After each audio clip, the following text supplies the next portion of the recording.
పరిశుద్ధ గ్రంథంలో నుండి 2వ దినవృత్తాంతాల గ్రంథము 36వ అధ్యాయము 11వ వచనం నుండి 16వ వచనం వరకు చదువుకుందాం. సిద్కియా ఏలన ఆరంభించినప్పుడు 21 ఏండ్ల వాడై యెరూషలేములో 11 సంవత్సరములు ఏలెను. అతడు తన దేవుడైన యెహోవా దృష్టికి చెడు నడత నడుచుచు ఆయన నియమించిన ప్రవక్త అయిన ఇర్మియా మాట వినకయు తన్ను తాను తగ్గించుకొనకయు ఉండెను. మరియు దేవుని నామమును బట్టి తన చేత ప్రమాణం చేయించిన నెబుకద్నెజరు రాజు మీద అతడు తిరుగుబాటు చేసెను. అతడు మొండితనము వహించి ఇశ్రాయేలు దేవుడైన యెహోవా వైపు తిరగక తన మనస్సును కఠినపరుచుకొనెను. దేవుడు ఈ చదవబడినటువంటి వాక్యము మన వినికిడిలో దీవించి ఆశీర్వదించునుగాక. ఆమేన్. అందరు దయచేసి కూర్చుందాం. ప్రభు అయిన యేసుక్రీస్తు నామంలో మరొకసారి బుధవార ప్రార్థనలో పాలు పొందడానికి వచ్చిన ప్రభునందు సహోదరి సహోదరులందరికీ ప్రభు అయిన యేసుక్రీస్తు నామంలో వందనాలు తెలియజేస్తున్నాను. ప్రభు అయిన యేసుక్రీస్తు మిమ్మల్ని అందరినీ కూడా ఆశీర్వదించునుగాక. మరి గడిచిన కాలమంతా కూడా దేవుడు మన అందరినీ కాపాడి సజీవులుగా ఉంచిన ఆయన ప్రేమకు మనం అందరం స్తోత్రం చెప్దాం. ఏ మంచి లేని మనలను ప్రేమించిన ఆయన ప్రేమకు కూడా మనం స్తోత్రం చెప్దాం. నిజంగా అన్య జనాంగంలో నుండి దేవుడు మనలను ప్రేమించి తన వధువుగా ఎన్నుకోవడం అది ఎంతో గొప్ప భాగ్యమై ఉన్నది. దేవునికి స్తోత్రం కలుగునుగాక. సరే, మంచిది.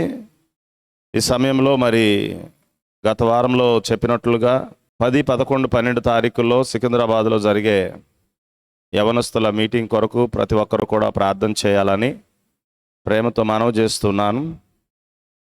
అలాగే మరి 12 సంవత్సరాల నుంచి 32 సంవత్సరాల లోపల ఉన్నటువంటి యవనస్తులకి ప్రతి ఒక్కరికి ఆహ్వానం ఇవ్వబడి ఉన్నది.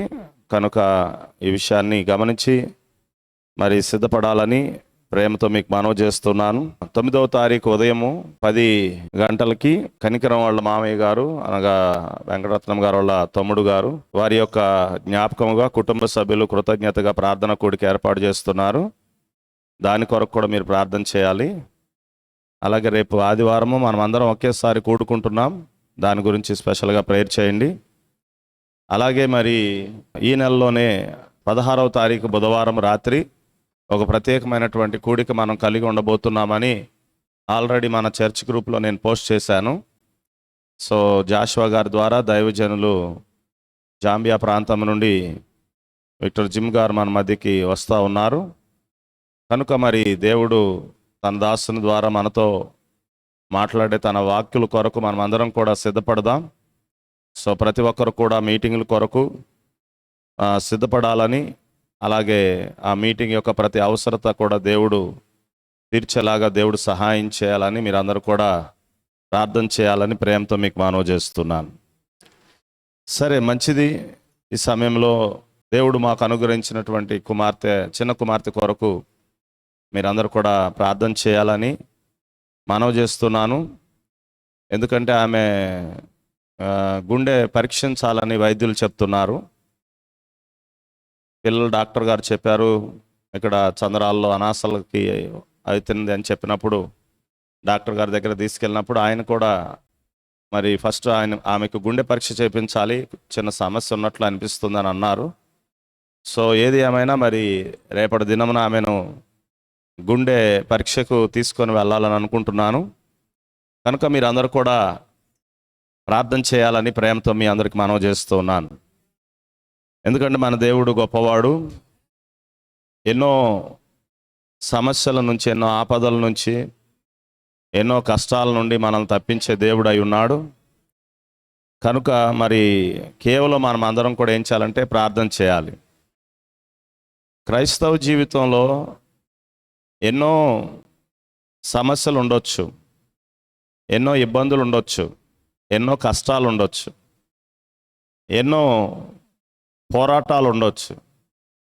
వాటన్నిటిని బట్టి మానవ జ్ఞానంతోనో, మానవ తలంపులతోనో, మానవ ఆలోచనలతోనో, స్వబుద్ధితోనో, లేకపోతే మన చుట్టుపక్కల వారు మనకు నేర్పించే విషయాలతోనూ మనం జీవించే ప్రయత్నం చేయకూడదు.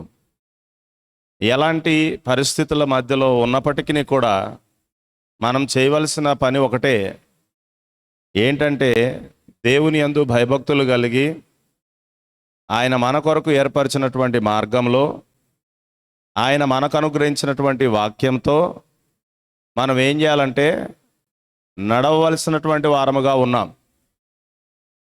బైబిల్ మాటలో చెప్తుంది, నీతిమంతునికి కలుగు ఆపదలు అనేకాలు, అయినను యెహోవాయే వాటన్నిటి నుండి విడిపిస్తాడు లేదా తప్పిస్తాడు. ఆమేన్. చాలామంది ఏమనుకుంటారంటే ఆపదలు నీతిమంతులకు రావని అనుకుంటారు. కానీ బైబిల్ ఏం చెప్తుంది? నీతిమంతునికి కలుగు ఆపదలు అనేకములు. కాబట్టి నీతి కలిగి ఉండడం, ఆపదలు ఉండవని అనుకోవడం పొరపాటు. ఎందుకంటే లేఖనములు తప్పిపోవు, వాక్యం తప్పిపోదు. వాక్యంలో ఒక సున్నైనా పొల్లైనా తప్పిపోవడానికి వీలు లేదు. కాబట్టి నీతిగా బ్రతకాలనుకుంటే ఖచ్చితంగా ఆపదలు ఉంటాయి. హల్లెలూయా. ప్రభువైన యేసుక్రీస్తు కంటే నీతిమంతుడు ఎవరు? ఆయన సవాల్ చేశాడు, నాలో పాపం ఉన్నదని మీలో ఎవరు రూపించగలరు అని సవాల్ చేశాడు. కాబట్టి మరి ఆయన జీవితంలో ఆయన ఎన్నో సమస్యల గుండా, అపహాస్యముల గుండా, గేలి చేయబట్టం గుండా, శోధనల గుండా, ఆ శ్రమల గుండా ఆయన ప్రయాణం చేసినట్లుగా లేఖనాల్లో మనకు ఆధారాలు ఉన్నాయి. కాబట్టి అంత గొప్ప నీతిమంతునికే ఏం తప్పలేదు. అది కాబట్టి మనకేదో కష్టం వచ్చింది, మనకేదో బాధ వచ్చింది, మనకేదో ఇబ్బంది వచ్చిందని బుద్ధిహీనంగా ప్రవర్తించకూడదు. బుద్ధిహీనమైన ఆలోచనలు మనం చేయకూడదు. వాటన్నిటి మధ్యలో మనం చేయవలసిన పని ఒకటే, దేవుని యందు విశ్వసించాలి, ఆయన నామమును బట్టి ప్రార్థన చేయాలి, ఆయన మార్గంలో నడుస్తూ ఉండాలి, ఆయన వాక్యంతో మన జీవితాలను సరిచూసుకొని వాక్యానుసారంగా మన జీవితాలను నడుపుకోవాలి. దానికి భిన్నంగా మనం ఏది చేయడానికి వీల్లేదు. బైబిల్ గ్రంథంలో ఒక రాజు ఉన్నాడు. 2వ దినవృత్తాంతాల గ్రంథము 28వ అధ్యాయం 16వ వచనం. ఆ కాలమందు ఏదోమీలు మరలా వచ్చి యూదా దేశమును పాడు చేసి కొందరిని చెనపట్టుకొన పోగా రాజైన అహాజు తనకు సహాయము చేయడని. చూసారా? యోదేమీలు మరలా వచ్చి యోధా దేశాన్ని పాడు చేసి కొందరిని చెరపట్టుకొని పోయారంట. వింటున్నారా? యోదేమీలు వచ్చి యోధా దేశాన్ని పాడు చేసి కొంతమందిని చెరపట్టుకొని పోయారు. సమస్య ఏదైనా యోధా రాజుగా ఆయన చేయాల్సిన పనేంటి? వారికి ఒక దేవుడు ఉన్నాడు, వారికి ఒక సహాయకుడు ఉన్నాడు, వారిని కాపాడగలిగే దేవుడు ఉన్నాడు. నమ్ముతున్నారా? నిజంగా వారిని గురించి చింతించి ఆయన ఉన్నాడు, వారిని క్షమించి ఆయన ఉన్నాడు, ప్రేమించి ఆయన ఉన్నాడు. హల్లెలూయా. ఆ రాజుకి ఆ గ్రహింపు కోల్పోయినట్లుగా ప్రవర్తించాడు. ఏం చేశాడు? యోదేమీలు రాజు యోధా దేశం మీదకి దండెత్తి వచ్చి ఆ యోధా దేశాన్ని పాడు చేసి కొంతమందిని చెరపట్టుకొని పోయినప్పుడు ఏం చేశాడు? అతను అష్షూరు రాజు యొక్క సహాయానికి వెళ్ళాడు, ఒక అన్యరాజు యొక్క సహాయానికి వెళ్ళాడు. బైబిల్ గ్రంథం చెప్తుంది, ఆపత్కాలములో నమ్ముకొనదగిన సహాయకుడు. ఎలాంటి ఆపద వచ్చినా సరే, ఎలాంటి కష్టం వచ్చినా సరే నమ్ముకోదగినటువంటి వాడు ఒకడున్నాడు. ఆయనే మన ప్రభు అయినటువంటి యేసుక్రీస్తు. కాబట్టి మన ఆపదలు వచ్చినప్పుడు, మన కష్టాలు వచ్చినప్పుడు, మనకు శ్రమలు వచ్చినప్పుడు, మనకు శోధనలు వచ్చినప్పుడు మనకు బాధలు వచ్చినప్పుడు, మనకు వ్యాధులు వచ్చినప్పుడు, మనకు ఇబ్బందులు వచ్చినప్పుడు భిన్నంగా ఆలోచన చేయొద్దు. అందుకే నేను మరలా చెప్తున్నాను ఈ మాటను. మన మనిషిలో సమస్యలు మనల్ని పరిపరి విధాలుగా నడిపిస్తాయి. బాధలు, కష్టాలు, వ్యాధులు, సమస్యలు మనల్ని ఏం చేస్తాయి? అనేక రీతులుగా మనల్ని నడవడానికి పురుకొల్పుతూ ఉంటాయి. కానీ వాటన్నిటికీ నువ్వు లోబడకూడదు. నువ్వేం చేయాలంటే దేవుని యొక్క వాక్య ప్రకారంగా ఒక చక్కని గ్రహింపును కలిగి ప్రతి పరిస్థితి మధ్యలో నువ్వేం చేయాలంటే ఆ ప్రభు అయిన యేసుక్రీస్తునందు నమ్మిక కలిగి ఆయనను ఆనుకొని ఆయన మీద ఆధారపడి జీవించవలసిన అవసరత మనందరికీ కూడా ఉన్నది. కానీ ఈ యొక్క అహాజు అనేటువంటి రాజు ఏం చేశాడో చూడండి ప్రియమైనటువంటి సోదరా. అష్షూరు రాజు దగ్గరికి సహాయానికి వెళ్ళాడు. ఫిలిస్తీన్లు షెఫేలా ప్రదేశంలోని పట్టణముల మీద, యోధా దేశమునకు దక్షిణ దిక్కునున్న పట్టణం మీద పడి బెత్షెమెషును, అయ్యాలోనును, గెదెరోతును, సోకును దాని గ్రామములను, తిమ్నాను దాని గ్రామములను, గిమ్జోనును దాని గ్రామములను ఆక్రమించుకొని అక్కడ కాపురముండిరి. ఇది ఎవరు చేశారు? ఫిలిస్తీన్లు. ఎవరి వలన? ఫిలిస్తీన్లు కొన్ని ప్రాంతాలను ఆక్రమించినట్లుగా మనం ఇక్కడ చూస్తున్నాం. ఓకే, అహాజు యోధా దేశమును దిగంబరినిగా చేసి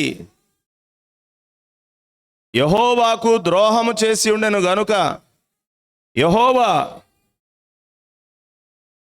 ఇశ్రాయేల్ రాజు అయినటువంటి అహాజు చేసిన దానిని బట్టి యోధా వారిని హీనపరిచాడు. దేవునికి స్తోత్రం.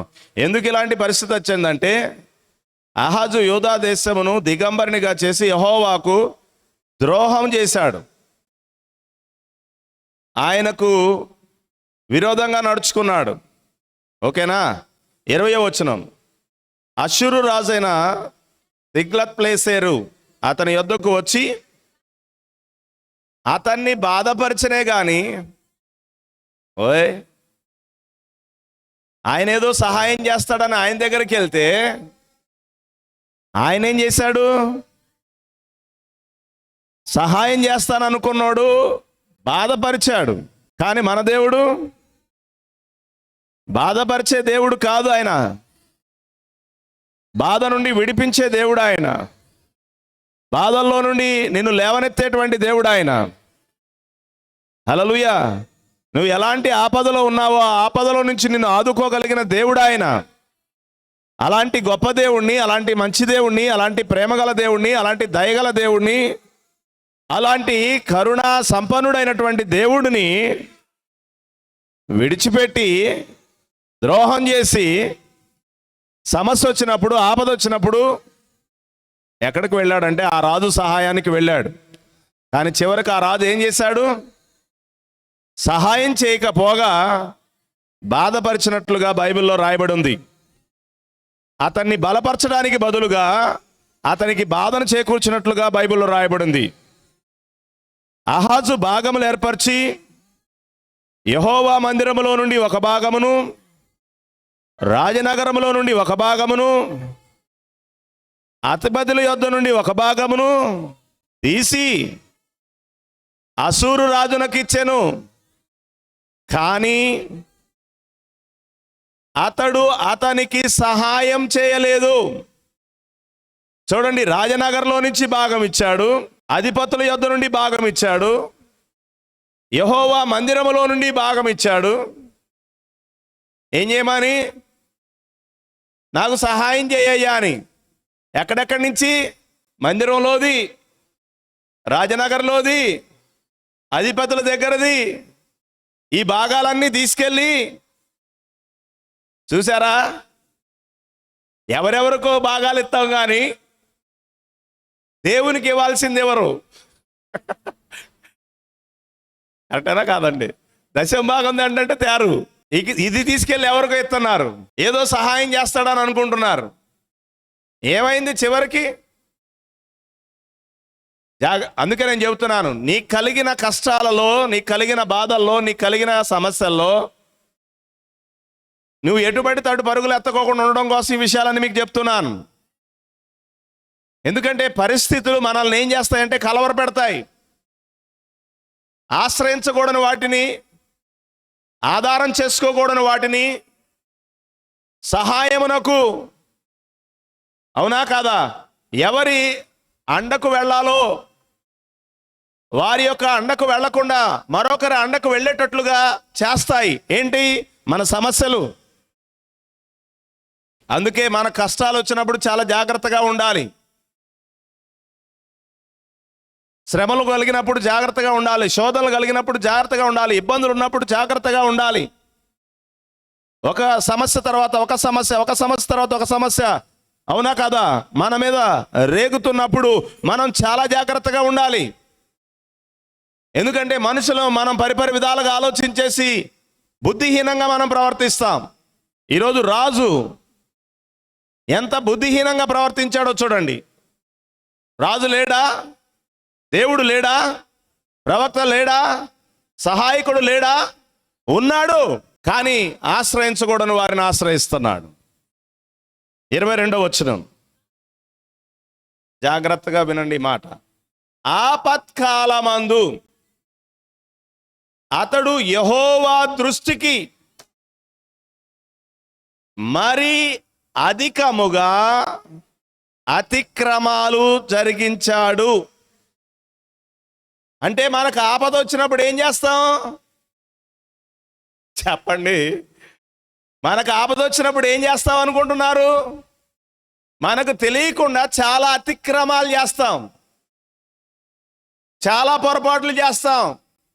ఎందుకంటే మనకేమొచ్చింది? ఆపద వచ్చింది. అందుకే ఈరోజు నేను నీతో చెప్తున్నాను, నీకు ఆపద వచ్చినప్పుడు అతిక్రమాలు చేయకుండా, అవునా కదా, నిన్ను ప్రేమించిన దేవుడు ఒకడున్నాడు, ఆయన ప్రభు అయినటువంటి యేసుక్రీస్తు. హల్లెలూయా. నీ గురించి చింతించేవాడు, నీ భారములు మోసేవాడు, హల్లెలూయా, నీ పక్షముగా వ్యాజ్యమాడేవాడు, నీ పక్షముగా పోరాడేవాడు, నీ స్థితి గతి ఏదైనా లేవనెత్తి నీకు సహాయం చేయగల సమర్థుడాయన. అలాంటి ఆయనను విడిచిపెట్టి కష్టం వచ్చినప్పుడు వెళ్ళకూడనటువంటి, చేయకూడనటువంటి కార్యాలు చేస్తున్నారు. అందుకే నేను మీతో చెప్తున్నాను, ఈ ఆపద వస్తే రాజుగారు ఇంకా అతిక్రమాలు చేశాడు. అట్లాగే మనకు కూడా సమస్యలు వచ్చినప్పుడు క్రమంగా నడం, పద్ధతిగా నడం, వాక్యానుసారంగా జీవించం, ఎన్నో పొరపాట్లు చేసేస్తాం.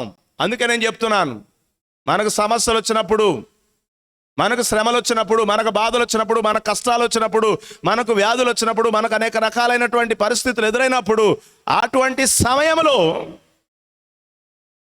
చాలా జాగ్రత్తగా ఉండాలి. ఈరోజు రాజే ఆపత్కాలంలో చాలా అతిక్రమాలు చేశాడు. రాజే. ఈరోజు మనం కూడా మనకు ఆపదలు వచ్చినప్పుడు అతిక్రమాలు చేయకుండా చాలా జాగ్రత్తగా ఉండాలి. ఎంతోమంది ఎన్నో రకాలు చెప్తూ ఉంటారు, నీకు ఎన్నో సలహాలు ఇస్తూ ఉంటారు. జాగ్రత్త.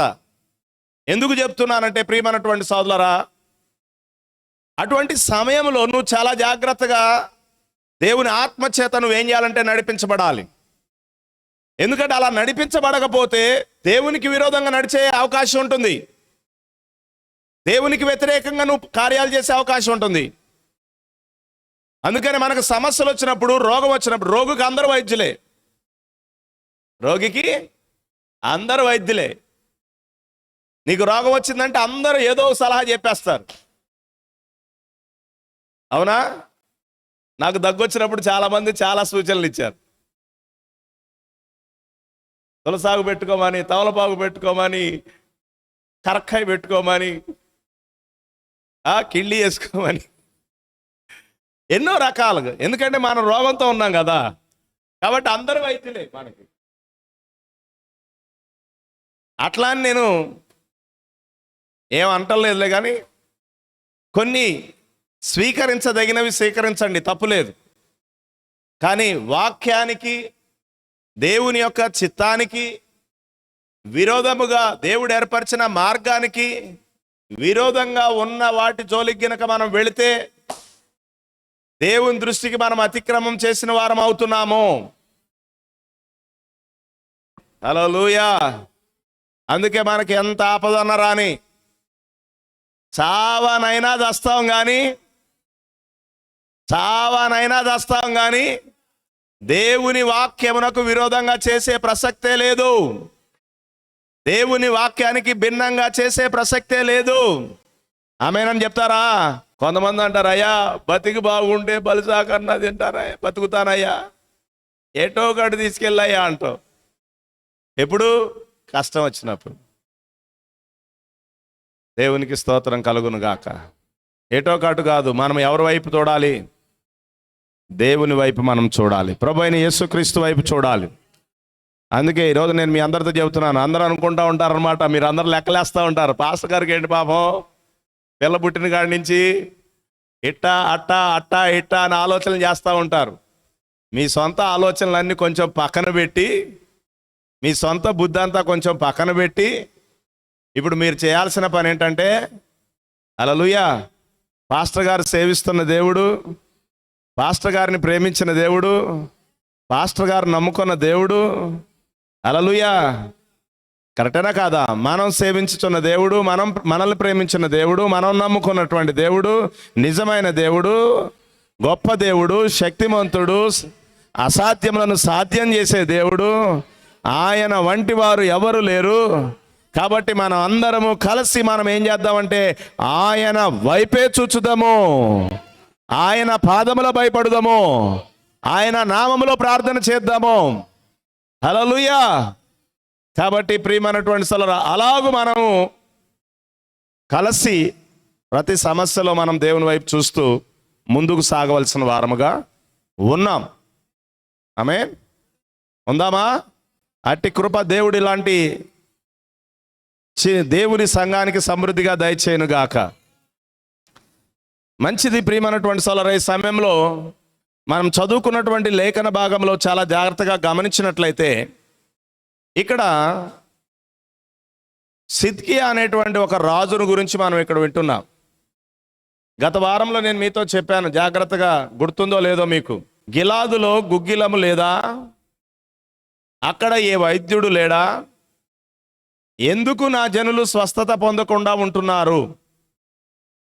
దేవుని యొక్క ప్రవక్త ఎందుకు అనే వర్తమానం చదవమని చెప్పాను. ఎంతమంది చదివారో నాకు తెలియదు. గుర్తుపెట్టుకోండి ప్రియమైనటువంటి సోదరులారా, ఈ కాలానికి దేవుడు మనకు ఒక వర్తమానికుడిని పంపించాడు. ఆ వర్తమానికుడు ద్వారా దేవుడు మనకు వర్తమానాన్ని అందించాడు. ఆ వర్తమానములను మనం అందరం కూడా ఏం చేయాలంటే చదవాలి, వినాలి. అది ఆయన వర్తమానం కాదు, దేవుడు తన ప్రజలకు పంపిన, తన వధువుకు పంపిన వర్తమానం అది. ఆ వర్తమానమునకు మనం ఏం చేయాలి? చెవియొగ్గాలి. సిరియా దేశపు సైన్యాధిపతికి షోమ్రోన్లో ఉన్నటువంటి ప్రవక్త ద్వారా దేవుడు ఒక వర్తమానాన్ని పంపించాడు. కరెక్టేనా? పంపించాడా? పంపించలేదా? దేని గురించి? కుష్ఠరోగాన్ని గురించి. సిరియా దేశపు సైన్యాధిపతి కుష్ఠరోగంతో బాధపడుతున్నాడు. ఆ కుష్ఠరోగం నుంచి విడుదల పొందుకునే మార్గం లేదు, స్వస్థత పొందుకునే మార్గం లేదు. అయితే ఈ సైన్యాధిపతి, జాగ్రత్తగా వినండి ఈ మాట, ఈ సైన్యాధిపతి ఇశ్రాయేలు దేశం మీద యుద్ధం చేసినప్పుడు అక్కడి నుంచి ఒక చిన్నదాన్ని చెరపట్టుకొని పోయారు. ఆ చెరపట్టుకోపోయిన ఒక చిన్నది వాళ్ళ ఇంట్లో పనిచేస్తుంది. వాళ్ళ ఇంట్లో పనిచేస్తుంది. ఎవరింట్లో? సైన్యాధిపతి ఇంట్లో. ఒకరోజు ఆ చిన్నది తన యజమానురాలతో చెప్తుంది, అమ్మా, మా దేశంలో షోమ్రోన్లో ఒక ప్రవక్త ఉన్నాడమ్మా. ఒకవేళ నా యజమానుడు ఆయన దగ్గరికి కనుక వెళితే అతడు బాగుపడతాడమ్మా. హల్లెలూయా. ఎందుకంటే బైబిల్ గ్రంథం చెప్తుంది, ఆమోస్ 3:7 ప్రకారముగా తాను చేయ సంకల్పించిన దానిని తన సేవకులైన ప్రవక్తలకు తెలియపరచకుండా దేవుడైన యెహోవా ఏమీ చేయడు. కాబట్టి దేవుడు తన ప్రవక్త ద్వారా ఆయన ఏం చేయాలో చెప్తాడు. కాబట్టి అక్కడికి వెళితే నా యజమానుడు బాగుపడతాడని చెప్తుంది ఆమె. సరే, ఎట్టకేలకి ఆ చిన్నదాని మాటను విని రాజుగారి దగ్గర నుంచి పత్రిక తీసుకొని, రికమెండేషన్ లెటర్ తీసుకొని, ఒక పనివాడిని తీసుకొని, ఒంటెలు తీసుకొని, కొంత బహుమానాలను తీసుకొని ఆయన ఏం చేశాడంటే ప్రయాణమై వెళ్ళాడు. అక్కడికి వెళ్ళిన తర్వాత మనందరికీ తెలుసు ప్రియమైనటువంటి సోదరా, ఆ దైవజనుడు ఇంకా పైనుండి కిందకు కూడా రాలా. ఆ ప్రవక్త పైనుండి కిందకు కూడా రాకుండా ఏం చేశాడంటే వెళ్ళి యోర్దానులో 7 మార్లు మునగమని చెప్పి సమాచారం పంపించాడు, వర్తమానం పంపించాడు. వింటున్నారా ప్రియమైనటువంటి సోదరా? దానికి ఆయన కోపం వచ్చేసింది. ఏమొచ్చింది?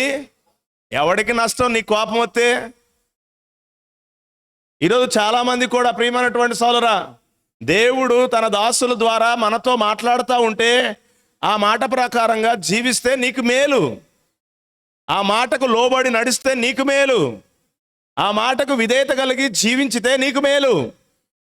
దాని మీద నువ్వు తిరగబడితే, దానిని బట్టి నువ్వు కోప్పడితే నష్టపోయేది ఎవరు? నువ్వే. ఈ సంగతి చాలామందికి తెలియదు. నీకు ఇష్టమైనట్టు చెబితేనేమో నవ్వుకుంటా తీసుకుంటావు, నీకు నచ్చకపోతే మాత్రం బుర్రాలాడుతూ ఉంటావు. అంతే కదమ్మా. ఈరోజు ప్రజలు ఎలాగున్నారు? నీకు అనుకూలంగా చెప్తే తీసుకుంటావు, నీకు ఆ మాట అనుకూలంగా లేదనుకో, నీకు నచ్చినట్టుగా లేదనుకో, నీ అభిరుచులకు అనుగుణంగా లేదనుకో, నీ తలంపులకు అనుగుణంగా లేదనుకో, నీ యొక్క జీవిత స్టైల్కి అనుగుణంగా లేదనుకో, నువ్వు జీవించే విధానానికి అనుగుణంగా లేదనుకో, నీ కోపం వచ్చేస్తుంది. అగ్గి మీద గుగ్గిలు అయిపోతారు అంతే. కానీ నష్టపోయేది మనమే. ఎప్పుడైనా గుర్తుపెట్టుకోండి ప్రియమైనటువంటి సోదరా, నీకు ఇష్టం ఉన్నా లేకపోయినా, నీకు నచ్చినా నచ్చకపోయినా, నీకు అవునా కదా, నీ యొక్క జీవిత శైలికి అది భిన్నంగా ఉన్నా, అది దేవుడు తన ప్రవక్త ద్వారా సెలవిచ్చిన వాక్కు. దాన్ని ఖచ్చితంగా నువ్వు అంగీకరించి తీరాల్సిందే. అప్పుడు నువ్వు మేలు పొందుకుంటావు. అంతేగాని కోప్పడితే నష్టపోయేది మనమే. ఇప్పుడు ఆయన కోప్పడ్డాడు, వెనక్కి తిరిగి వెళ్ళిపోతున్నాడు.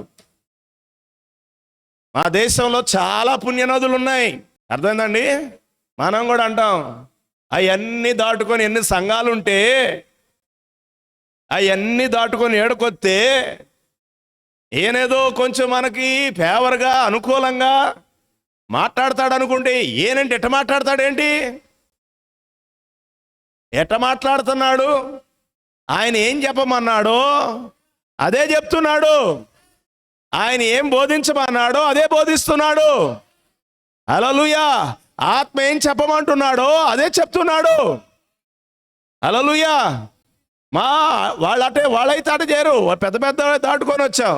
ఎన్ని దాటుకొని వచ్చినా అక్కడ లేదు ఏంటది? స్వస్థత. అక్కడ లేదు రక్షణ, అక్కడ లేదు విమోచన, అక్కడ లేదు పాప పరిహారము, అక్కడ లేదు ఎత్తబడే విశ్వాసము. గుర్తుపెట్టుకోండి ప్రియమైనటువంటి సోదరా, దేవుడు ఏర్పాటు చేసిన ఒక మార్గం ఉన్నది. దేవుడు ఎన్నిక చేసుకున్నటువంటి ఒక ప్రవక్త ఉన్నాడు. ఆయన ద్వారా దేవుడు నీకు పంపించే ఒక వర్తమానం ఉన్నది. అది నీ జీవితానికి మేలు చేసేది. కోప్పడి వెళ్ళిపోతున్నాడు. కానీ ఆయన పక్కన వచ్చిన దాసుడు మాత్రం చాలా మంచోడండి. అంతేగాని ఆయన కోపానికి ఈయన కూడా కొంచెం 4 పుల్లలు ఇలా. మనమైతే ఏమంటామో తెలుసా? పాస్టర్ గారి మీద ఎవరన్నా కోప్పడ్డారనుకో, ఇంకొక విశ్వాసం వచ్చింది, ఆ విశ్వాసికి తోడు. విశ్వాసం అనకూడదులే. విశ్వాసం అయితే అసలు అట్టెందుకు చేస్తుంది? ఇంకో వ్యక్తి వస్తాడనమాట తోడుగా, వచ్చి అంటాడు, పాస్టర్ గారు ఇట్లా చెప్పారమ్మా, అట్టే చెబుతాడు ఆయన. అసలు మాలావోడు ఏమకి అసలే మళ్ళా రగులుతుంటే ఏమొచ్చి ఇంకా పొలాలు పెడుతుంది. అగ్నికి ఆజ్యం పోసినట్టు అంతే కదా. మంట మండుతున్నది, ఇంకొంచెం నూనె తేవద్దు, ఇంకా బగ్గును మండుద్ది. అసలే ఆమె కోప్పడతా ఉంటే ఈయన వెళ్ళి ఇంకేం చేస్తున్నాడు, ఇంకా 4 పొలాలు వేస్తున్నాడు. అట్టే చెబుతూ ఉంటాడు, ఎట్ట చెబుతూ ఉంటాడు, పొద్దుగులు ఎట్ట మాట్లాడుతూ ఉంటాడు, అట్ట మాట్లాడుతూ ఉంటాడు అని చెప్తూ ఉంటుంది. ఇప్పుడు ఏమో బేపీ ఎక్కువైపోతూ ఉంటుంది, కోపం ఎక్కువైపోతూ ఉంటుంది అన్నమాట. అట్లాంటి వాళ్ళు ఉంటే మన పక్కన అట్టే అవుద్ది. అందుకే మన పక్కన పెట్టుకునే వాళ్ళు కూడా కదా మంచి వాళ్ళని పెట్టుకోండి. మనం సావాసం చేసేవాళ్ళు కూడా కదా మంచి సావాసం చేయండి. కొన్నిసార్లు దేవుని మాటకి కోప్పడి నువ్వు వెళ్ళిపోతా ఉంటే నిన్ను సముదాయింపచేసి దేవుని మాటకు లోబడేటట్లు చేసి దైవజనుని గౌరవించి దైవజనుని ద్వారా దేవుడు సెలవిచ్చినటువంటి మాటకు నువ్వు లోబడి నడువమ్మా అని చెప్పి నిన్ను పురుకొల్పే ఒక వ్యక్తిని నువ్వు కలిగి ఉండు. అంతేగాని పొలలు పెట్టే వాళ్ళని కలిగి ఉండ మాకు. నువ్వు దానివల్ల కలిగి ఉంటే నష్టపోయేది నీ జీవితమే, నీ ఆత్మ నాశనానికి వెళ్ళిపోతుంది. దయచేసి ఈ విషయాలన్నింటినీ కూడా మీరు అర్థం చేసుకోండి. కానీ దేవుని మహాకృపను బట్టి నయమాను దగ్గర మాత్రం ఉన్నటువంటి పనివాడు ఉన్నాడే, అతని దాసుడున్నాడే, అతడు చాలా మంచోడు. కలిగి ఉంటే అలాంటి దాసులను కలిగి ఉండాలి, కలిగి ఉంటే అలాంటి స్నేహితులను కలిగి ఉండాలి, కలిగి ఉంటే అలాంటి మంచి వ్యక్తిని నీతో కలిగి ఉండాలి. ఎందుకంటే ఆ వ్యక్తి ఏం చేశాడు తెలుసా, ఆ నయమాను అనే సైన్యాధిపతిని దేవుని మాటకు, ఆ ప్రవక్త ద్వారా సెలవిచ్చిన మాటకు లోబడేటట్లుగా అతడు ఏం చేశాడంటే అతనితో వ్యవహరించడం ప్రారంభించాడు. అయ్యా, ఇంకా ఇంతకంటే ఏదైనా గొప్ప పని చేయమంటే చేస్తుండేవాడువే కదా, ఎందుకు కోపడతావు, ఆయన చెప్పినట్లు మనం చేద్దాం, ఏం పోతుంది, ఇంత దూరం మనం ప్రయాసపడి వచ్చాం కదా అని ఆయన బతుకించినప్పుడు నిజంగా ఆ దాసుడు చెప్పిన మాట విని తన కోపాన్ని తగ్గించుకొని తిరిగి ప్రవక్త చెప్పిన మాటకు లోబడేటట్లు చేశాడు. హల్లెలూయా. ఈరోజు చాలామంది దేవుడు ఈ కాలానికి ఒక ప్రవక్తను, ఒక వర్తమానికుడు విలియం బ్రనహాం గారిని పంపిస్తే, ఆయన ద్వారా వర్తమానాన్ని పంపిస్తే ఈరోజు కొంతమంది బయలుదేరి ఏం చేస్తున్నారా అంటే, అవునా కాదా, వినేవాడిని కూడా వినకుండా చేస్తున్నారు, మేలు పొందేవాడిని కూడా మేలు పొందకుండా చేస్తున్నారు, తీర్పు నుండి తప్పించుకోవడానికి సిద్ధపడే వ్యక్తిని కూడా తీర్పు నుండి తప్పించుకోనుకోకుండా తీర్పులోకి నడిపించేటట్లుగా ప్రయత్నం చేస్తున్నారు. దేవునికి స్తోత్రం కలుగును గాక.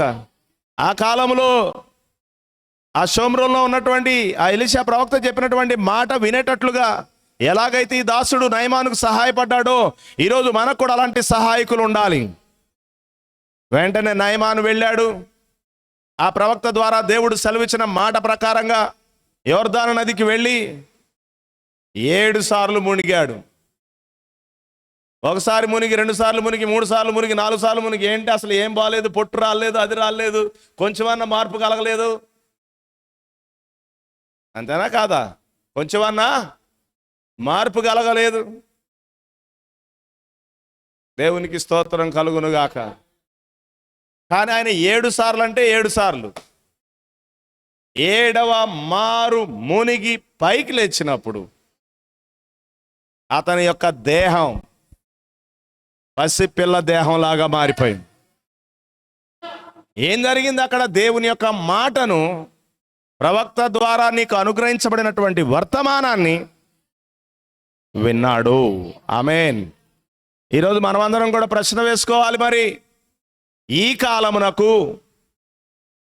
దేవుడు మనకు అనుగ్రహించినటువంటి వర్తమానికుడు ప్రవక్త విలియం బ్రనహాం గారి ద్వారా దేవుడు తన వర్తమానాన్ని తన పిల్లలమైన, తన వధువైన మనకు ఆయన పంపించాడు. మరి నువ్వు దాన్ని వింటున్నావా? నీవు దానికి విధేయత చూపుతున్నావా? నీవు దానికి లోబడుతున్నావా? నీవు ఆ వర్తమానం చొప్పున జీవించడానికి నీకు ఇష్టం కలుగుతుందా? లేకపోతే అది విని కోపగించుకుంటున్నావా? ఈరోజు వర్తమానంలో కూడా మనకు నచ్చిన విషయాలే తీసుకుంటాం. అంతే కదండి. మన అభిరుచులకు అనుగుణంగా నాదనుకోండి, అది తీసి పక్కన పడేయటమే. నీ అభిరుచి నా అభిరుచి కాదు. ఆయన చెప్పిన వాక్యము లేఖనాలతో సరిపడుతుందా లేదా చూసుకో. ఒకవేళ అది లేఖనానుసారం అయితే, అది వాక్యానుసారం అయితే, అది వాక్యపు వరుసలో ఉంటే, అది వాక్యపు క్రమంలో ఉంటే హల్లెలూయా. ఎందుకంటే అది దేవుని యొద్ద నుండి వచ్చిన వర్తమానం, ఖచ్చితంగా అది లేఖనానుసారంగానే ఉంటుంది. కాబట్టి ప్రతి ఒక్కరు కూడా ఆ విషయాలను అర్థం చేసుకొని జాగ్రత్తగా మనం జీవించాలి. ఆ నయమాను విన్నాడు, స్వస్థత పొందుకున్నాడు. ఈరోజు మనం కూడా వింటే స్వస్థత పొందుకుంటాం.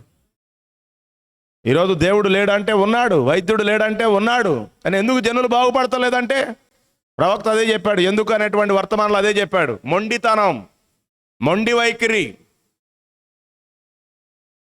ప్రవక్త చెప్పే మాట ఆయనకు అంత రుచిగా అనిపించలా, ఆయన దృష్టికి ఆయన నచ్చలా, ఆయన అంత అంగీకారయుక్తంగా లేడు ఆయన. నా మాట మీ అందరికీ అర్థం. ఎప్పుడు కూడా గుర్తుపెట్టుకోండి, దేవుడు ఏర్పరిచిన మార్గం, దేవుడు ఏర్పరిచినటువంటి త్రోవ, దేవుడు ఎన్నుకున్నటువంటి వ్యక్తులు ఎలా ఉంటారంటే సామాన్యంగానే ఉంటారు. ఎప్పుడు కూడా గుర్తుపెట్టుకోండి, చాలా సింపుల్గా ఉంటాయి. ఎందుకంటే మన దేవుడు సామాన్యతలో దాగి ఉన్నాడు, సామాన్యతలో కార్యం చేస్తాడు, సామాన్యమైన ప్రజలతో వ్యవహరిస్తున్నాడు, సామాన్యమైనటువంటి ప్రవక్తలను ఆయన ఎన్నుకున్నాడు. హల్లెలూయా. కాబట్టి గుర్తుపెట్టుకోండి, ఎప్పుడైతే మనం హైఫై లెవెల్లో చూస్తూ ఉంటామో అప్పుడు దేవుని యొక్క కార్యాన్ని మనం ఏం చేస్తామంటే తప్పిపోతాం. ఎందుకంటే దేవుడు ఎప్పుడు కూడా సామాన్యతలో ఆయన తనను తాను మరుగు చేసుకొని ఉన్నాడు, సామాన్యతలో ఆయన దాగి ఉన్నాడు. 7 ముద్రలకు ముందు, 7 ముద్రల వర్తమానం ఇవ్వడానికి ముందు దేవుడు మన ప్రవక్త ద్వారా మాట్లాడిన వర్తమానం పేరేంటో తెలుసా? God hide in simplicity. దేవుడు సామాన్యతలో దాగి ఉన్నాడు. కాబట్టి దేవుడు ఎలా పని చేస్తున్నాడో మనం ఏం చేయాలంటే గ్రహించవలసినటువంటి అవసరత మనందరికీ ఉన్నది. అక్కడే ప్రజలు ఏమవుతున్నారంటే విఫలమైపోతున్నారు. కాబట్టి ఈరోజు రాజు మొండి వైఖరి, అతను స్వస్థపడలేకపోవడానికి గల కారణం, అతడు బాగుపడలేకపోవడానికి గల కారణం మొండి వైఖరి. గత వారం నేను మీతో చెప్పాను, అహాజు రాజు కూడా మొండి వైఖరి ప్రదర్శించాడు. తర్వాత ఆసా రాజు కూడా మొండి వైఖరి ప్రదర్శించాడు. అహాజు కూడా మేడగది కిటికీ మీద నుంచి కింద పడి రోగి అయ్యాడు. తన రోగం కుదుర్చబడుతుందా లేదా అని ఎక్రోను దేవత దగ్గరికి తన దగ్గర ఉన్నటువంటి దూతలను ఏం చేశాడంటే విచారించడానికి పంపించాడు. కానీ దేవుడేమో ఆ దూతలను ఎదుర్కోవడానికి ఏలియాను పంపించాడు. ఏలియా ఆ దూతలను ఎదుర్కొని చెప్పాడు, ఇశ్రాయేలులో దేవుడు లేడు అనుకొని ఎక్రోను దేవత దగ్గర విచారణ చేయడానికి మీరు బయలుదేరారా? మీ యజమానుడు, మీ రాజు ఎక్రోను దేవత దగ్గరకు వెళ్ళి నేను నా రోగమును బాగు చేసుకుంటానా లేదా, నా రోగము నుండి నేను విడుదల పొందుతానా లేదా, నా రోగం కుదర్చబడుతుందా లేదా అని విచారణ చేయడానికి ఎక్రోన్లో ఉన్న దేవతల దగ్గర పంపిస్తున్నాడా? ఇశ్రాయేల్లో దేవుడు లేడా? వెళ్ళి చెప్పండి, మీ రాజుతో వెళ్ళి చెప్పండి, ఎక్కిన మంచం దిగోరా నాయనా, చచ్చిపోతావురా బాబు అని చెప్పండి అని అన్నాడు. హల్లెలూయా. ఎప్పుడైతే ఈ సంగతులన్నీ ఆ దూతలు తీసుకెళ్ళి రాజుగారికి చెప్పాడో వెంటనే రాజు చేయవలసిన పని ఏంటో తెలుసా? అయ్యో నిజమే కదా, ఇశ్రాయేలుమైన మనకు ఒక దేవుడున్నాడు కదా, హల్లెలూయా, మనం విచారించవలసింది ఆయన దగ్గరనే కదా, హల్లెలూయా, మనం ఏ సంగతిని గురించైనా విచారించవలసిన వాడు ఆయనే కదా. అయ్యో మన మైండ్ ఏంటి, నా మైండ్ ఇలా ప్రవర్తించింది ఏంటి, నా మనసు ఇలా వ్యవహరించింది ఏంటి, నేనేంటి ఇలా తప్పుడుగా ఆలోచించానేంటి, అయ్యో నా దేవుని దృష్టికి నేను ఎంత విరోధంగా ఆలోచించానని వెంటనే ఆయన గ్రహించి ఆయన ఏం చేయాలంటే పశ్చాత్తాపడి ఆయన తన తప్పిదాన్ని దేవుని సన్నిధిలో ఒప్పుకొని ఆయన విడిచిపెట్టి ఆయన తన దేవుని పాదముల మీద కనుక పడున్నట్లయితే దేవుడు కృపగనికరము కలిగిన వాడు, కరుణా సంపన్నుడు ఆయన, క్షమించగలిగిన వాడు ఆయన, అత్యంత శాంతమూర్తి ఆయన. ఈరోజు నేను అదే చెప్తున్నాను, మన దేవుడు లాంటి దేవుడు లేడండి. ఆయనను ఎవరితో సరిపోల్చలేము.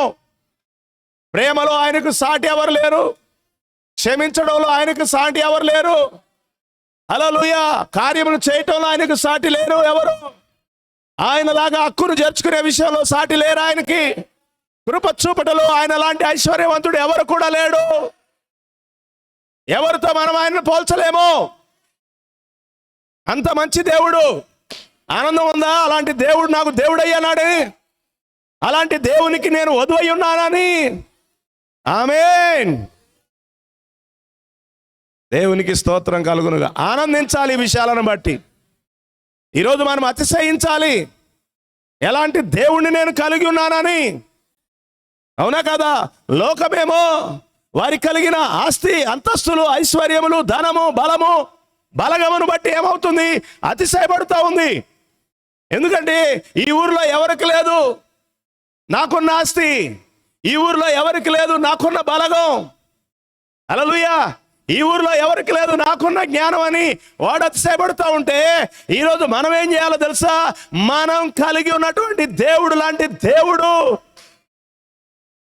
హల్లెలూయా, ఎవరికి ఉన్నారో లేదో నాకు తెలియదు, కానీ నేను కలిగి ఉన్నాను కాబట్టి నా అతిశయం నా ప్రభు అయినటువంటి యేసుక్రీస్తు. హల్లెలూయా. ఎందుకంటే ఆయన అందరికంటే పైగా ఉన్నవాడు, ఎక్కడైనా ఆయన కార్యం చేయగలిగిన వాడు, ఆయనలాగా కార్యాలు చేయగలిగిన వాడు, ఆయనలాగా ఆశ్చర్య కార్యాలు చేసేవాళ్ళు. ఆయన ఒక వింతైన కార్యాలు చేసే దేవుడు, ఆశ్చర్యకరమైన కార్యాలు చేసే దేవుడు అయి ఉన్నాడు. కాబట్టి మన దేవుడు మామూలుడు కాదు. కాబట్టి మనం ఏమి ఉన్నా ఏమి లేకపోయినా ఆయనను కలిగి ఉంటే చాలు. హల్లెలూయా. ఎవరిని కలిగి ఉంటే? నా ప్రభు అయిన యేసుక్రీస్తుని నేను కలిగి ఉంటే చాలు. శూన్యంలో సృష్టిని చేసిన వాడు ఆయన, చీకటిని వెలుగుగా చేసిన వాడు ఆయన, మరణాన్ని జీవంగా మార్చిన వాడు ఆయన. హల్లెలూయా. ఆయనను కలిగి ఉంటే, ఆయన ఎవరో తెలుసా? సృష్టికర్త. ఈ సృష్టిని ఆయన తన మాట చేత కలగజేసిన వాడు ఆయన. అవసరమైతే నీ కొరకు సృష్టించగలడు.